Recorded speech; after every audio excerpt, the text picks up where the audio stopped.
guess what? Your girl forgot to take off all the sound because she's not very smart. And now I have an echo. Now I realize why I have an echo. Wait. Can y'all hear me? If you can hear me, blink once for yes and twice for no.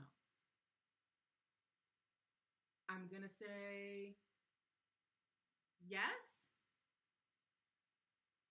We're good? We think? We don't know? I don't know. Anyway, let us know if you can hear us. I hear sound, but then there's an echo. What about you guys? Can you say anything? Yeah, I can talk. I can't watch the stream obviously. Maybe you should put like earphones on or something. Probably. But now the echo is kind of gone for me, so we'll see how it goes. Anyway, let's start this all over again. Not like we started the last 10 minutes really, really strong. Welcome to a wonderful episode of Box Goss. That was awkward.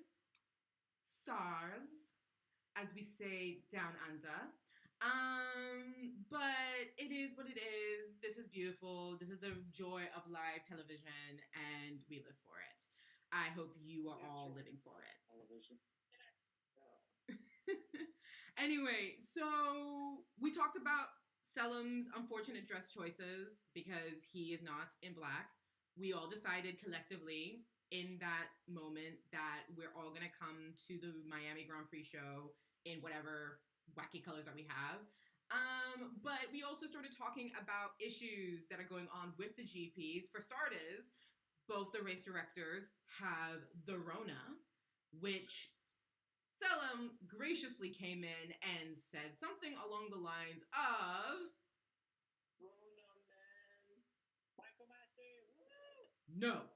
So we've all collectively we have overruled Selim, and the answer is no. It's not happening. So that it was the big T of it all. But what else were we talking about before we got rudely interrupted? Well, before we realized that we had no sound. I say, am I by myself? Oh my gosh. I think I'm by myself because I cannot hear Asay. I think she has paused. And this is awkward. It's the Sedem show! Just kidding. All of you ruined my life. Guys, it was supposed to be my moment. My time. No. Yes. That's the agreement. It was supposed to be my time. I was going to break out into song and dance. I was going to put on the world famous new musical, and I would be singing all the parts. I would also be playing Max Verstappen. It would be wonderful. And thank goodness You realize this is a podcast, right? It could be a musical podcast, Selim. We could have changed it and made efforts to it. Look, y'all are ruining my vibe. If you guys want to see a great musical that stars Max Verstappen, hit us up in the comments. We would love to hear you. Anyway, what else, Asay, before we lost you, what else do we have in terms of tea and all of that? Well, Mercedes decided to sort of have their own, they're doing their own NFT drop. Sorry? For NFT, non-fungible tokens. It's where you take a picture or so, and you mint it on the blockchain with a certain server. You can go with Ethereum, you can go with Tezos, and then you sell it on the blockchain for a certain amount, and then you can change it into money, I believe. I'm not sure. I wouldn't call itself an NFT. Why do we need that? May I ask? Like, why is that important? And why would such a big outfit like Mercedes have to have something like that? I mean, those are just my initial thoughts, personally. It's just seems a bit strange, honestly. I'm not one for NFTs, but it is what it is. And I am back to being by myself again. Guys. All by myself. Don't wanna be all by myself no more. All by myself. Okay, thank you. So I'm not allowed to start my wonderful, fabulous, that's F1 related musical, but Asay gets to break out into song singing all by myself. Yeah. What? Yeah, that's allowed. That is no. You see, this is not okay, and we are straying so far away from the world of Formula One because of it. Like, listen. It's in the dog. If you need a new This is a host, comedy show now. if you need a new host for another show, please let us know and get back to us. Thank you.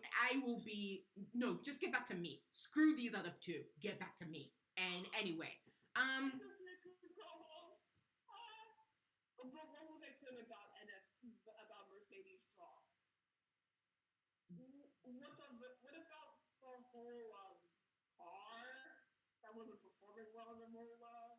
Yeah, we'll get to that because he complained about the porpoising. He said that it's bad for his back and his chest. ooh, that's gonna hurt. Yeah, that could hurt him later down the line. Who said that, Russell? George Russell. Shit, the guy's young. We can't kill him yet. Yeah, and they're thinking about NFTs. And they're thinking about NFTs. So, not gonna lie, Mercedes' priorities at the moment are not correct, and we will talk about that in a hot second. Also, something that came up on our show was that the Miami Gardens dispute. Is that been? I don't think that's been resolved, and we heard back from someone on Twitter who's a lawyer for it, and he had that whole issue, and he's still fighting those issues. I'm feeling, I don't know, guys, what do we think? Not a good look for Formula One. That's all I'm gonna say. At all.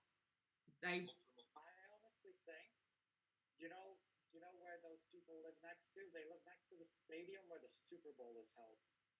I think they need to realize where they actually live. Also, they're rich. So.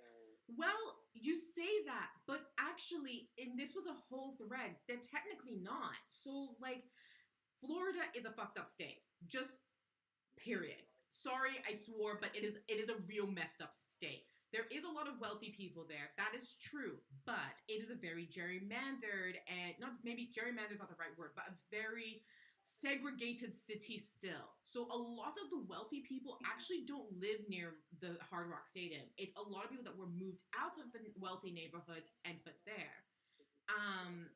So it's a lot of like black and brown people that are unfortunately being really affected by that. And they didn't even want the Hard Rock Stadium there to begin with. They were fighting this. No, yeah. So like it's actually like they've been fighting this for a really long time, and then the Formula One thing just made it worse. And they should have taken that into consideration.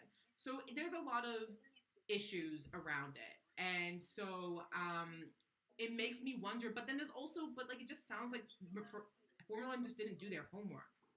It feels like it. Like, I don't think they did. Like, this is something that you should know. Yeah.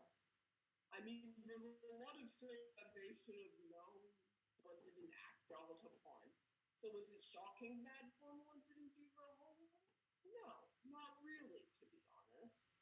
It just makes them look, it's just making them look like we're trying for something new, and it's like it looks more so like another shortcoming on their part. Yeah, to be honest. So I don't know. It looks very much set to go ahead. It's not like Saudi Arabia where we didn't know we were actually gonna have a race or not at the time of shooting. It looks like it's gonna happen. But I just think for a company or an outfit that's so focused on sustainability, this ain't it. So Again, I mean, they have like they with the sustainability part, they have a lot. There's a lot of things that they go forward with. Like there's a lot of initiatives that they do where they take one step forward, two steps back. yeah. So it's like Formula One is going to have to go through with their priorities in order to make sure that in order to make the fit, in order to understand what do they really want. Mm-hmm. Because I mean, in the long run, because there's a long run in this, and yeah, if they don't get it right in the long run, I mean, it just might come back to hurt them. Yeah. And this is as a fan. This is coming from someone who, as a fan, really, really, really wants to see Formula One stick around after 2030. Me too. Me too. Anyway, so with all of that, I think this is a great chance to maybe dive into something a bit more light and airy. The Imola Grand Prix. Where do we begin? Well, I can say, look, I'm not gonna lie, it wasn't great. Where should I begin? Should I begin at quali and then sprint? Because not much happened in those two. Well, things happened. Not much happened during the race either. No, it was just. I just think for me, I didn't think this was going to be a great Grand Prix, and I'm going to be honest with you, I didn't even try to watch this live. I watched Selling Sunset instead.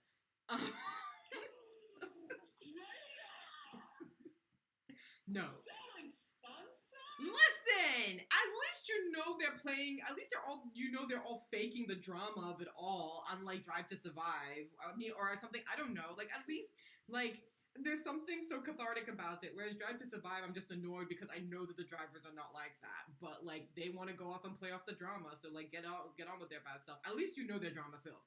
But no, I needed because I saw the qualifying results and the sprint race results, and I was just like, this is gonna be a fucked up race for us. So as a Mercedes fan, but to start qualifying, Max Verstappen was on pole, Charles Leclerc was on second, and Lando Norris came third. For the sprint race, Max Verstappen did it again, came first. Charles Leclerc also came second, but Sergio Perez snuck his way in and ended up in third. The key moments, honestly, from those two was for qualifying. For the first time since the Japanese Grand Prix in 2012, literally almost 10 years ago, Mercedes did not make it. Both Mercedeses did not make it into Q3. Context, though, it was raining. It was raining.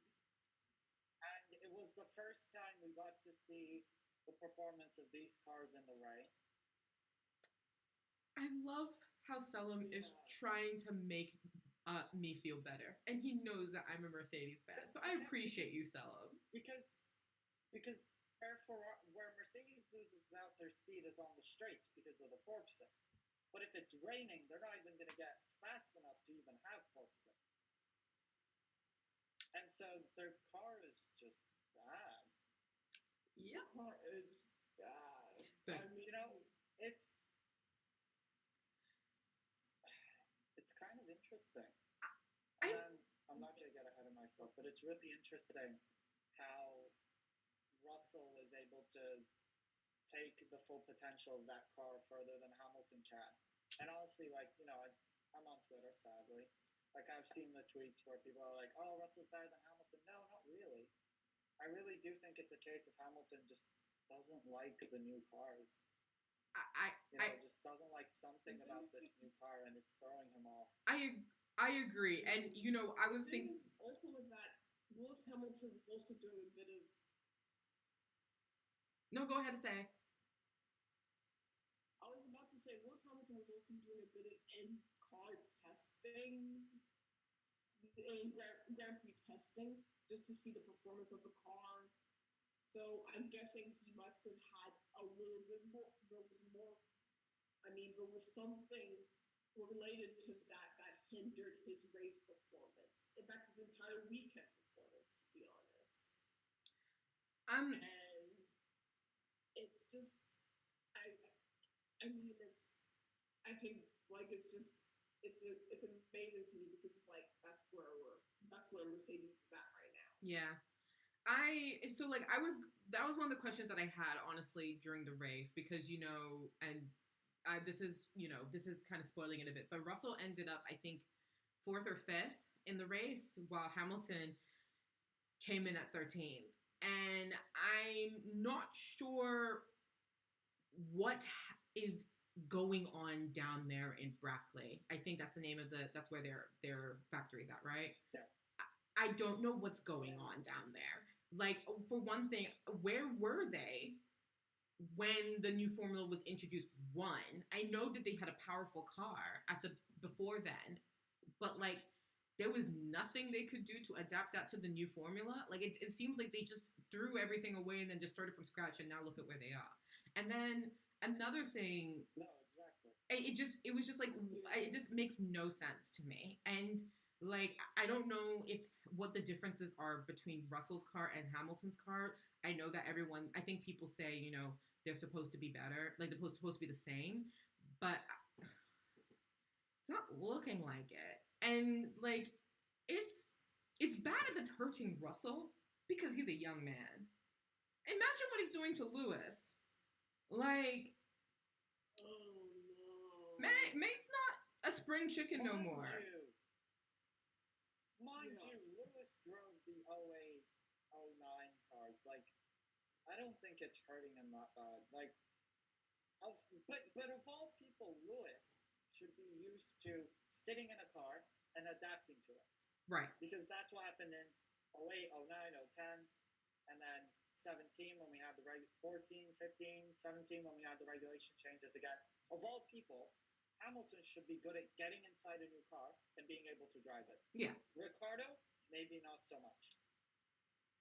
I mean, and Ricardo, I think, has just had to adapt to so many different cars over his career. And, that I think just might be getting tired for him. But, like, for Hamilton, I agree. I think, like, he should know better and know to do better. And, it just pains me because if, like, that this is the way that he's going on, like, this is his progress so far. It just seems like it's just slipped tremendously from going from 3rd.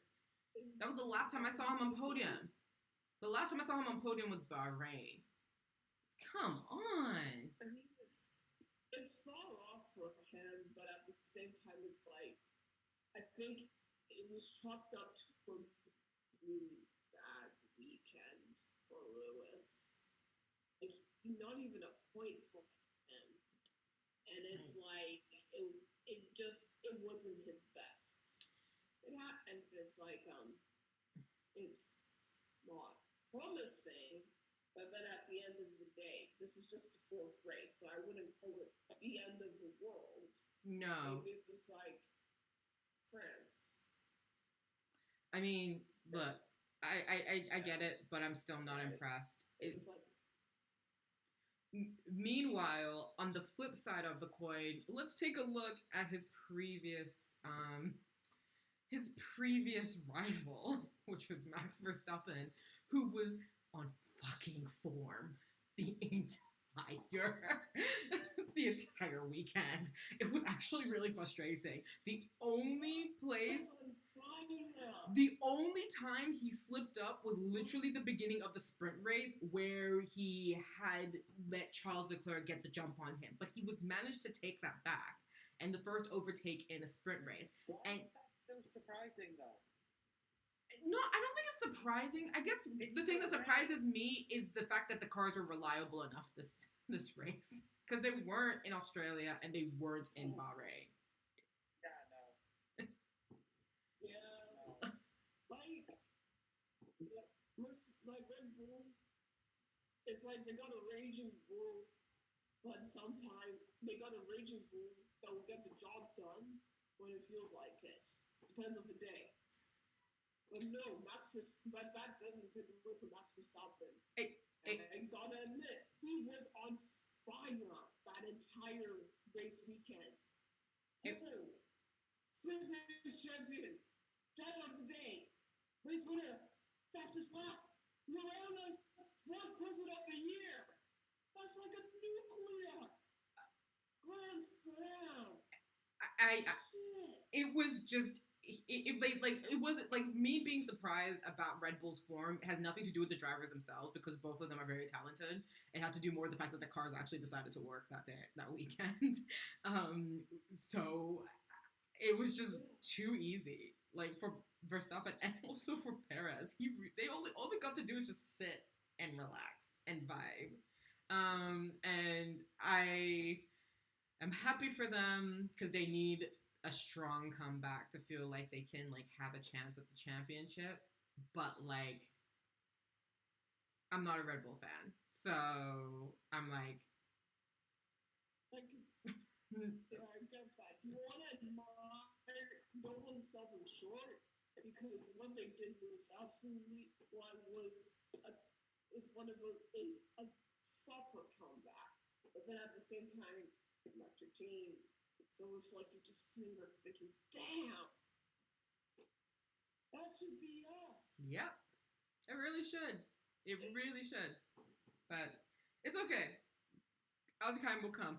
And also, but I also, another team that had not a great, what's it called? That also was on par with Mercedes in terms of like just being upset was Ferrari. I think they may have had a worse time than we did. Because at least Mercedes were able to get 2 cars home. Ferrari again could only get 1 car home and barely because Charles Leclerc threw himself into the barrier and then he lost a podium spot. So I mean, it was just I feel for Ferrari, like, and that was on home ground too, like, not cute. Forget Carlos Sainz did not finish the race. For the 2nd race in a row. But that's because I think he had some interaction with Daniel Ricciardo, who decided also too that he should, like, that should happen. Which, by the way, Daniel Ricciardo... He's a good man for apologizing. Oh, he's a sweetheart. But Daniel, he's got a lot of social. Yeah, which, by the way, he stated on The Daily Show with Trevor Noah that he hated apologizing. He hated apologizing. Which, of course, fair enough. You're a racing driver. It is what it is. That's what you do. But, yeah,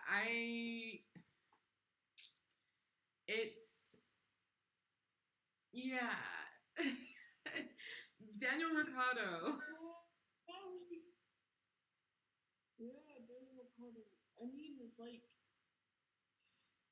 I don't know. All I know is that Ferrari is just like, you know that saying, the more things change, the more they stay the same. Yeah. That's Ferrari. That was Ferrari in Imola. Mm-hmm. They were, like, at first you saw them, they were brilliant. Mm-hmm. But then it's the little things that got to them. Yeah.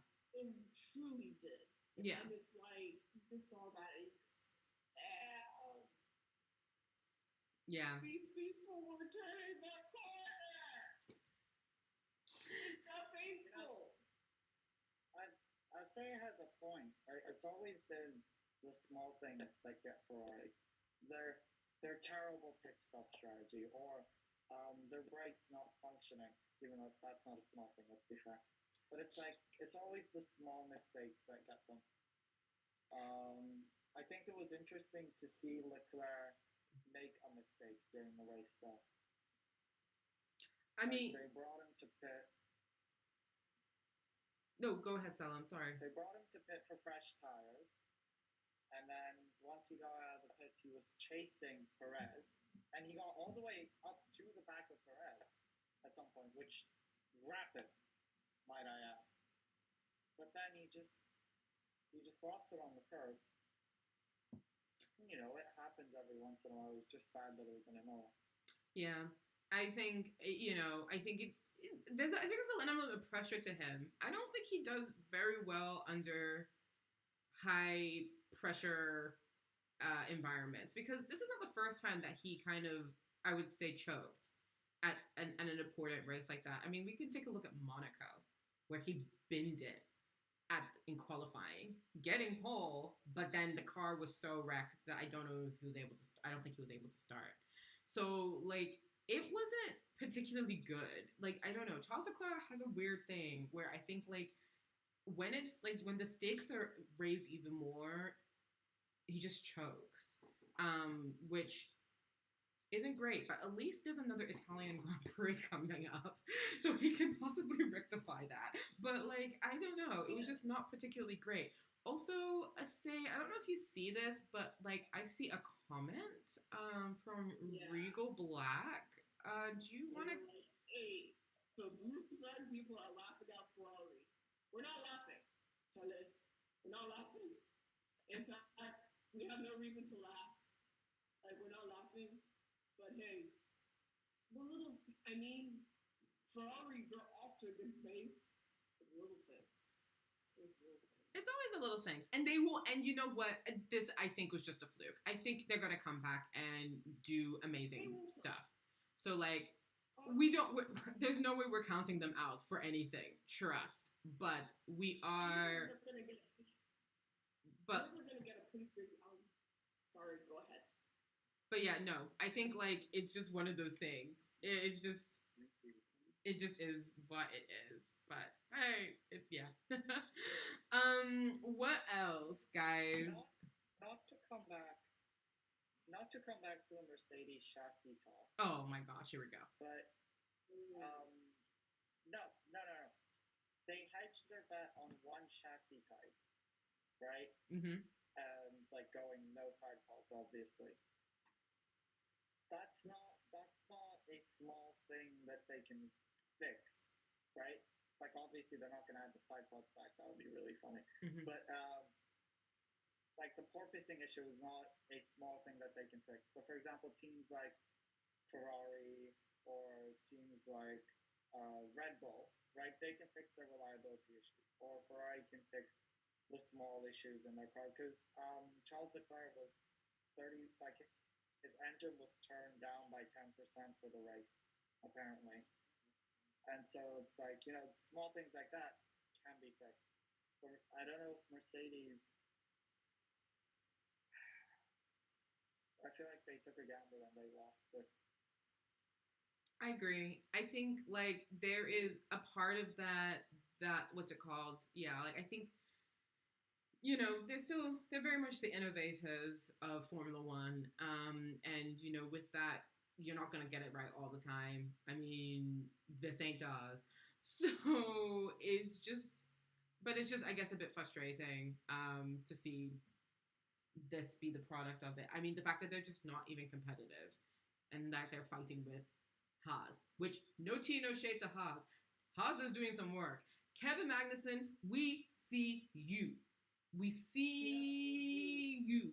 He is doing such phenomenal work. So like it's not for nothing that we're not like we're fighting with Haas or like AlphaTauri, but we're fighting with AlphaTauri, where we should be fighting with for Red Bull or Ferrari. That's what we've been doing for like the past God knows when, 5, 6, 7 years. Yeah. You know? So like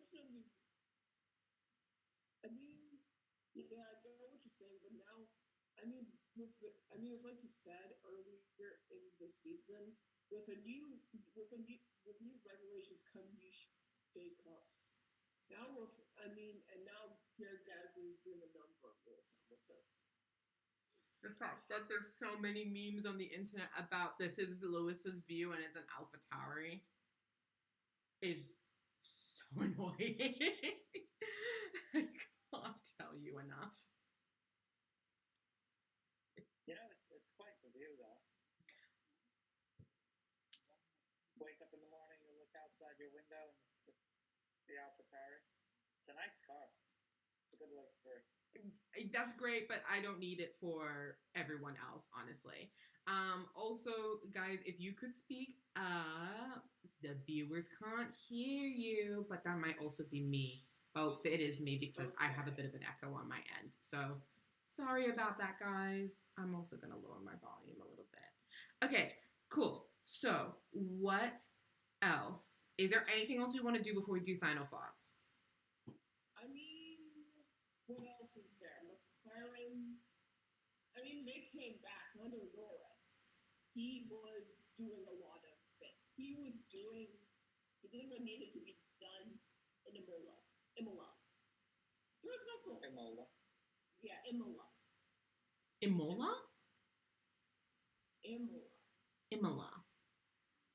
Do you know that we also forgot to pay our respects to Ayrton Senna and Roland Ratzenberger? Oh no. We're sorry. Just wanted to quickly do that real quick. So sorry, guys. We just wanted to pay our respects. Anyway, continue to say. No.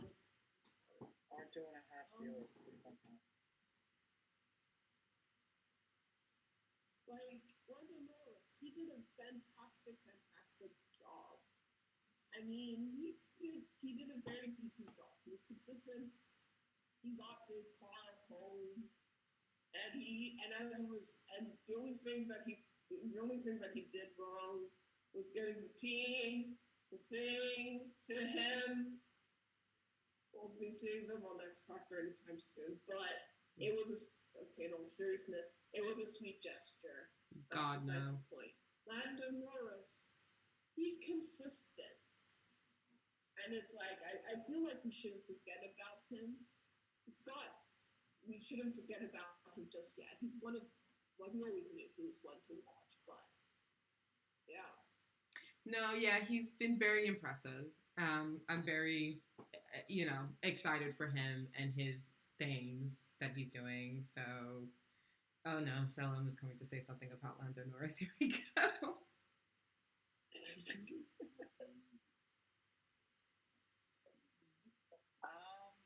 actually won't. I'm actually gonna keep my thoughts about Lando Norris to myself. Ooh, and you see, guys. He's a talented driver. You don't need to like someone's personality to appreciate their driving ability.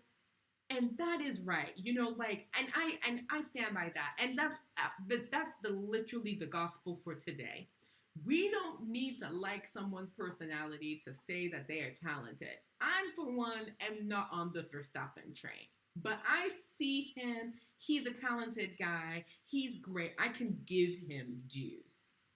We don't need to disparage people just because we don't think they're our cup of tea. Okay? That's the gospel. Take that to church. We can discuss that at another time. we could talk about that over wine. Or over Turkish tea. Let's do that. How about both? Can we do both? Well, okay. I mean, I'll have the wine because I'm of legal age. You two, well, not to say, but say can choose. Selim can have Turkish tea. Done. Let's go into final thoughts, guys. What are we thinking? What are we feeling? Miami's coming up. We don't know what to expect, guys.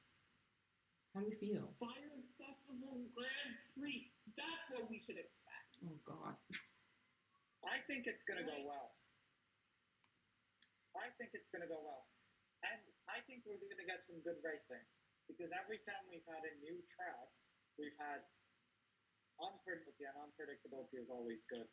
And I want to see how teams adapt to unpredictability with these new cars. Yeah, that's actually a really good point. I think this will be very interesting overall. I think actually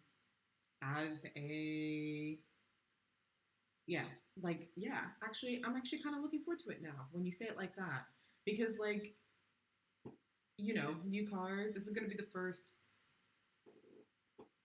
brand spanking new race that we've had. So I'm kind of excited about the fact that this is going to be new with new cars. No one's going to have any idea of what to do. I'm curious to see who Pitbull's going to shout out at the end of the race, because Pitbull will be there. He has to be there.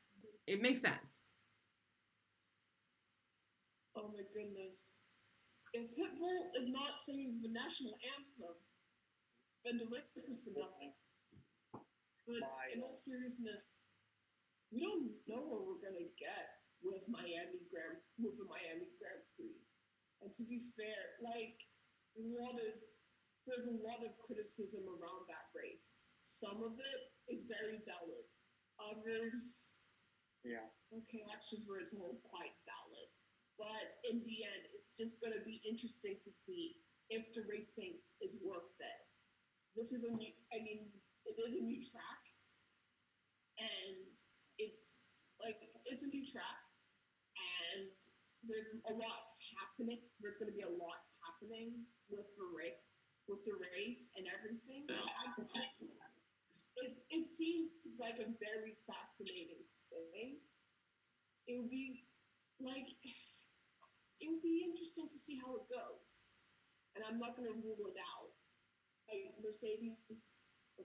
Mercedes has a lot of work to do and has a lot of soul searching to do, which I hope they're thinking about that right now. Red Bull, the only way is Red Bull is like Ferrari. They got teething problems too. They got little kinks to iron out. Red Bull, just make sure that the engine doesn't go kaput, and then we're good. There's a lot of.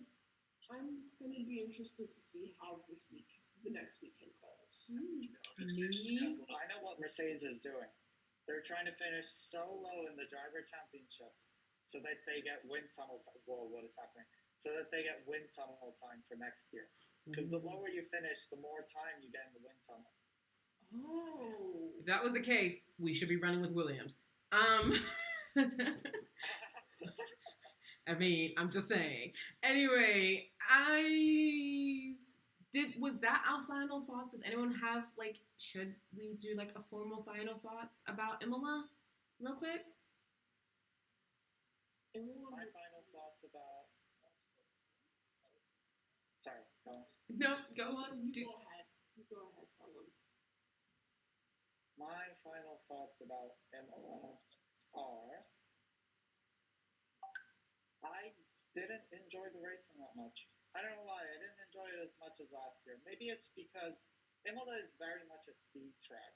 And when it rains in a speed track, you don't really get much out of it. Because you lose the speed of a speed track. I did find the strategy interesting, however. I did find how...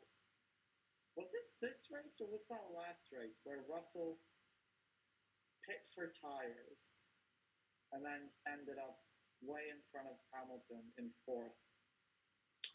I think this was this race. Yeah, I think so. It was not Australia, no. Yeah. Which was impressive, right? You know, it goes to show what you can do with a good strategy. Ferrari, take note. It shows what you can do with a good strategy. And I think that's one thing that needs to stay in Formula One. And I feel like these couple of years were super hard tires, and then they removed the super ultra hyper mega soft tires, which I love. I just like the colors. I want the colors back.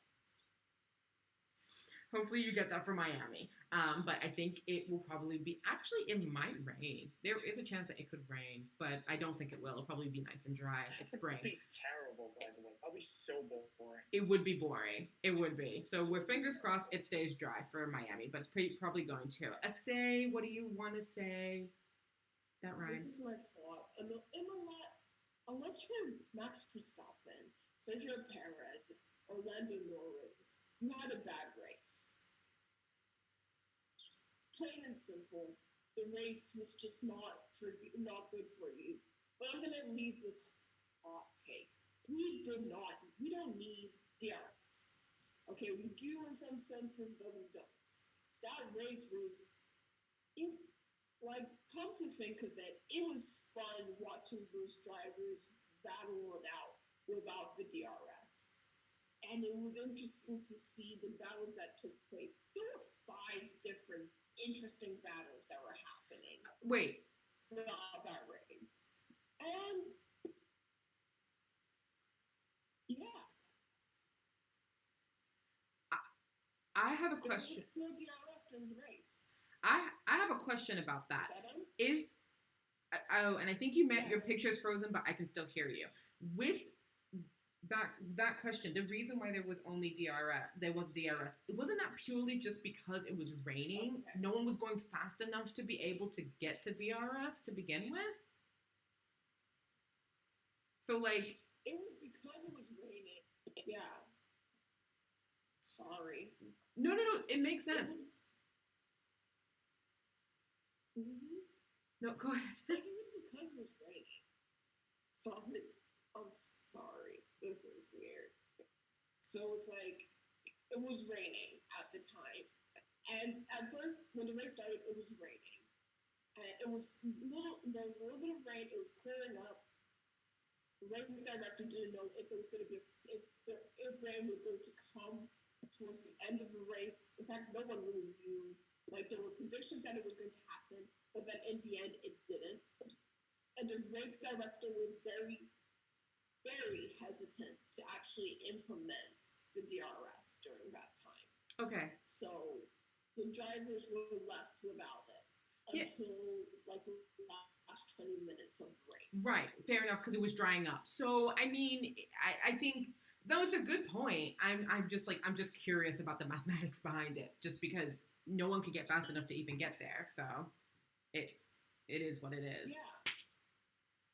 But honestly, I mean, Solomon's right. This is a speed track, and honestly, it felt just like old times. Mm-hmm. Especially with the real awkward silence. Yes. He running fast. Yes. Like, so it's like it feels just like, it almost feels like old times watching the race and everything. So it's We're like, almost there. I mean, I don't see. Almost there. No. Almost. Anyway, I don't have much to say about this. This was just too much of a race for me. I didn't really care for it. I agree. I think it was a little boring. I mean, like, the rain slows things down. Now I you thought. know how it's metal fans' fault. Yeah.